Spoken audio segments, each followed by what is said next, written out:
Hey guys, Woody here, and I have played a whole lot of spooky indie games recently, and now I want to talk about them. So these are some games that I scooped up at Gen Con that I've been dying to play. It's an accidental Halloween pun. Side note, these are all solo, or they have a rule set for solo play. So I've been playing these games over the month of October. The spooky season is truly all year round if the spirit lives within you. And if you have actual spirits living within you, even better. And I'm really excited to share my thoughts with you, so let's get into today's episode. First off, we've got Whispers in the Wall by Pandion Games. It's a solo horror journaling game where you play an investigator with a knack for uncovering the mysteries of lingering spirits. What happened to them? Why are they still here? What do they need to move on? All you need is yourself, something to write with, and a deck of playing cards that includes jokers. It says this game is anywhere from 15 to 60 minutes, but I got sucked into writing and definitely took my time, so for me it was a little over an hour. It was also said that it's meant to be played in the dark, by yourself, and accompanied by spooky music, so you better believe I lit my candelabra and put on some dark instrumental playlists. Your card pulls will have corresponding prompts from which you will tell the story of the ghosts within, and hopefully set them free. Heads up, this is a heavy game. After all, ghosts are symbols of lingering trauma. The story I ended up writing is actually pretty sad. I did put it on my Patreon, free for whoever wants to read it. You don't have to be a member to check it out, because I'm trying to be better about sharing stuff, even stuff I'm feeling a little shy about. Yeah, so check it out, maybe you'll like it. This is one that I will be playing again, and maybe I'll write a second story. Maybe it will be a little series about my investigator and the cases that they take on. This one is really simple, thoughtful, and it has a lot of replayability. The prompts are evocative enough to push you forward in your story, but also open enough to allow you to really embellish and create a story that feels like it really came from you. Now, I know I said in my Gen Con haul video that I was hoping to be scared. I was not scared during this game, but I was definitely feeling the melancholy, sort of spooky vibes for sure. I really enjoyed this, and it does make me want to check out some more journaling games. 1978, The Night They Came Home is a 1 to 2 person storytelling horror game from World Champ Game Co. I played this one during a game night with my friend Ben. Little known fact, Twitch moderators actually have to sign a contract that says that they will play weird games with you on demand, whenever you want. It rules. Together we told a story using our cards as prompts. Before us unraveled a tale about an insecure, pumpkin-smashing bully with a soft spot for his nerdy friend that he feels like he really has to protect. The bully goes into a notoriously spooky abandoned house in search of the razor blade apple that supposedly he'll find there on Halloween night. But he ends up catching the attention of a sadistic killer who returns to the house where he used to live. After killing a beat cop to steal his uniform and also his face to wear as a mask. We really got locked into passing the ball back and forth and ended up cooperatively telling this story that was grisly, it was campy, and it was a lot of fun. And the art is incredible. I really believe that this is a must-have for classic horror fans especially. I'm really looking forward to playing this one again, especially after playing Whispers in the Walls. I'm thinking that maybe I will do this again and write a little short story to accompany it. This really is a gorgeous game with a great aesthetic. Like, look at these adorable little resource tokens. Giddy, no, we don't need those. No, we have these. This is fine, thank you. And speaking of games from Adam Vast, it's unboxing time. Hey, now I'm over here, and I have in my hands a package from Adam Vast from World Champ Game Co. Any guesses on what's in here? Yeah, you better believe it's blood, Borg, and I am so excited. I've really been looking forward to this. We got blood! Hell yeah. Had to get the barf bag add-on. I'm ready. Ooh, I'm so excited to play this game. Okay, and then we've got Bloodborg Sucks, Spilling Blood, Bloodborg Design Commentary. Yes, okay. This is something that Adam mentioned in his podcast that he has with Will Yobs, Brain Trust podcast. I really recommend it. It's a little commentary. It's a behind the scenes, why vampires, why Morkborg, why Boston, why punks. I would love to see more things like this, and I would like to make things like this as well with my game design. So this is a little adventure collection. That's fun. Okay, so it's like a map poster too. Hey, look at that. You know that game. Loser. Okay, I'm so excited. Solo rules for Bloodborg. Absolutely gonna be playing this. I'm a loser. Yay. Oh, look at these tables. Look at this art. I'm learning Photoshop right now. I'm really excited about it for zine making purposes. So I'm really excited. I'm sure I'll be very inspired. Bag. Blood. We got some patches. Give me your blood. Dying to feel alive. Bleed for me. These stickers are, these are great. Love them. Hate them. Kill them. We got smushed up cop car. Look at this. Look at this. This is a barf bag. How beautiful is this? Party till you puke. Oh, this is so good. Look at these sheets. So those are so fucking cool. I'm so excited to be a crusty nasty, scuzzy little vampire.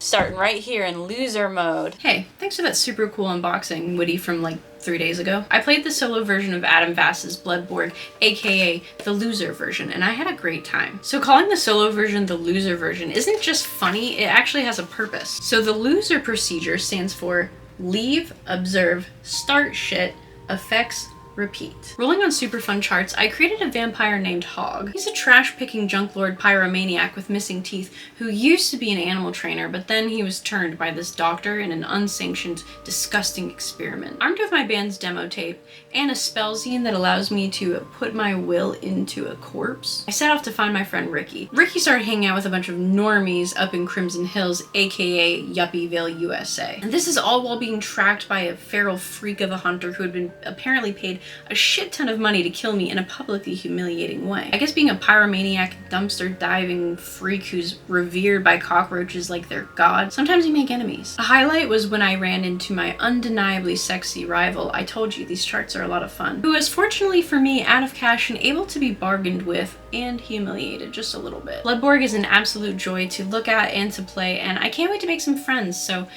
I can play with them too.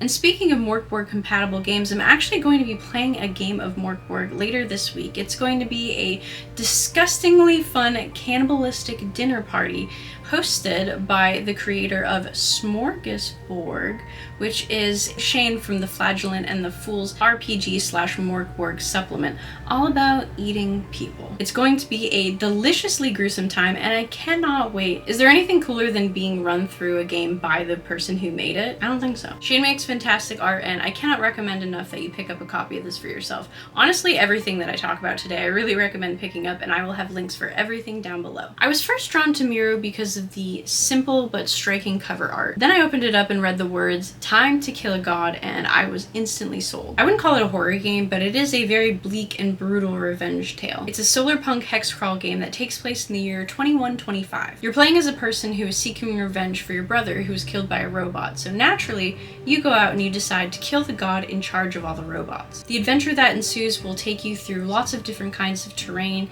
You'll be exploring ruins, you'll be fighting both robots and wildlife, you'll be looting, and you'll be carefully maintaining your precious resources. Like I said, not a horror game, but definitely brutal. It's a difficult game, and there are additional rules to make it even more challenging if you want. The mechanics are clear, but if you're like me, you're probably going to want to get some of those little sticky tabs so you can mark the pages that you're going to be referencing a lot. The writing is clear but impactful, and the randomization of events and items is really interesting. It's a cool game. Now, it wouldn't be a proper horror roundup if we didn't include some dread-inducing deep space terror. Enter Escape the Dark Sector from Themeborn Games. So this one is a little bit different. It is a board game, and you can play it solo or up to 4 players. In it, you find yourself in the detention block of a vast and dangerous space station. Your mission is straightforward. Return to your ship, get yourself home, but it's not going to be that easy. The chapter cards tell the story, and they're all really unexpected and exciting. I can see already that there is a ton of replayability to this game, and they even have expansions too, which I definitely want to check out. The cooperative aspect is a ton of fun. If someone dies, you all fail. It lends itself to really excellent storytelling. Themeborn also have Escape the Dark Castle, which is a more fantasy horror version of this game, which looks really fun, and that has expansions too. They also have a Last of Us game that is currently on pre-order. I cannot wait to talk about that game with you guys because actually we played that through on my Twitch streams and we had so much fun. I've been killing a lot of people and I lit a man on fire and I made someone explode with a baseball bat. It was crazy. After playing this game especially, I can just see that they are the perfect people to be telling the story of The Last of Us in game form. Escape the Dark Sector is combat driven but story heavy. It's straightforward, it's simple to play, it's exciting, and it is very brutally tough, but not in a way that feels punishing. Oh, and the art, I was just absolutely taken with it. Apparently it's by a guy named Alex Crispin, who also makes music, I guess, so that's really cool. Next on my list is Obscure, which is the found footage horror TTRPG from Sons and Aught Games. Now, this is going to be a very special experience because it's going to be my first time running a game.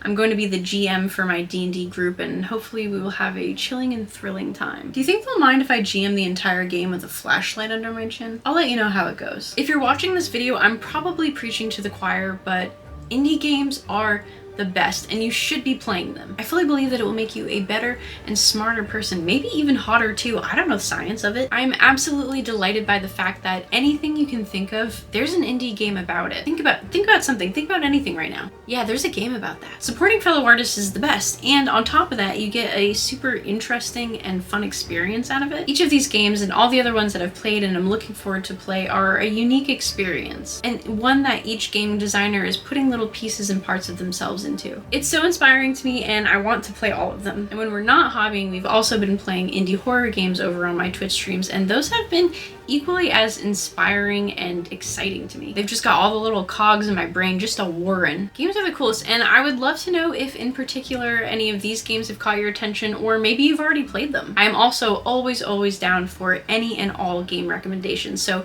if you want to leave those in the comments down below, I would be so grateful. Thank you so much for accompanying me on this creepy little adventure today and letting me yap to you about my most favorite things and the whole wide world. And special thanks as always to my Goblin Gang and for my Patreon supporters for making this possible. Oh, Giddy, you've got a game you want to play? Yeah, okay, I'm gonna go take care of that. But again, thank you guys so much, and I'll catch you in the next one. But until then, don't forget that you are currently making the world a better place just by being you. It's like your superpower. So keep doing that. Bye, guys.